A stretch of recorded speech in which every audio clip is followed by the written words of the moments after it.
Both sides have rested in former President Donald Trump's hush money trial. Closing arguments are set for next week, and then the case will be in the hands of the jury. Joining us now is senior investigative correspondent Aaron Katersky and chief legal analyst Dan Abrams. Dan, let's start with you. Okay, there have been 20 witnesses over 4 weeks.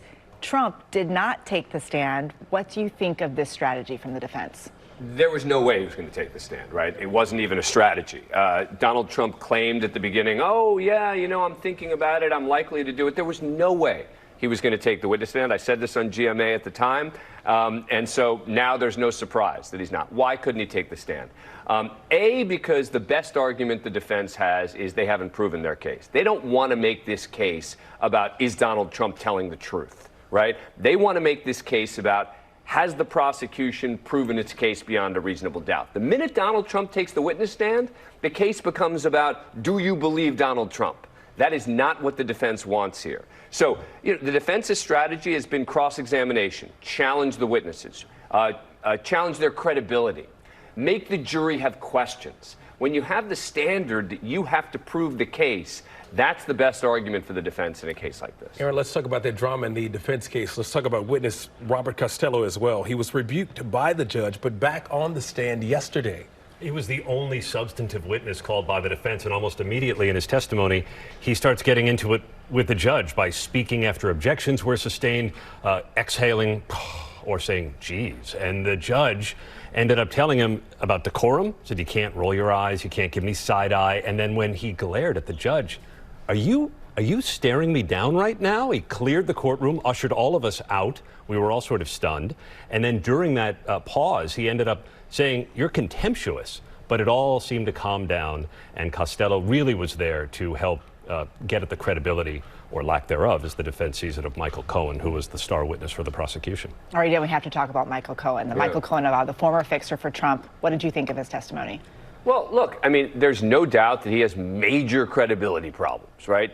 He is both a critical piece for the prosecution and a critical argument for the defense.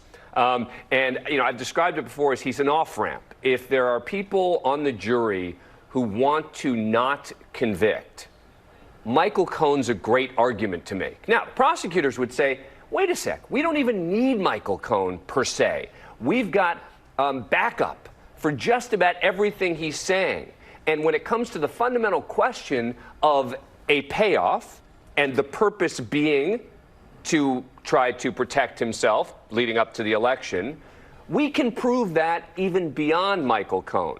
So it just depends on how you look at the case, right? It kind of went as expected, meaning he was kind of a disaster, and yet he offered the prosecutors what they needed in terms of the final link and saying that he was there in the conversations, et cetera. And that's why it's going to be so interesting for me to see what these jurors say. Do they say, in the end, I couldn't convict because of Michael Cohen?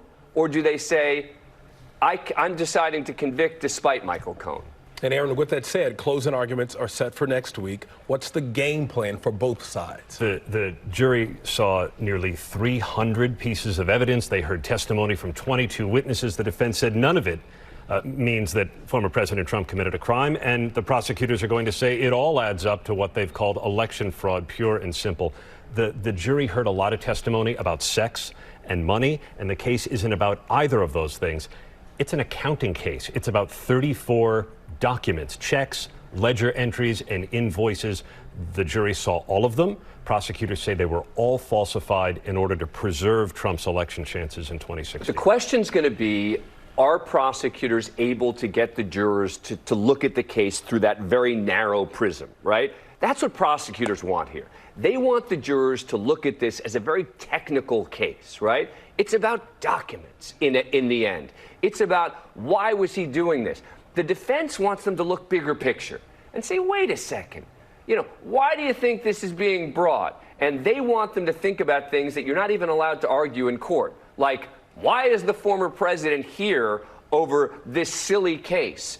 Those are the sorts of things that the defense is hoping for. The prosecution wants to narrow it as much as possible. And they say that protecting yourself in an election isn't a crime.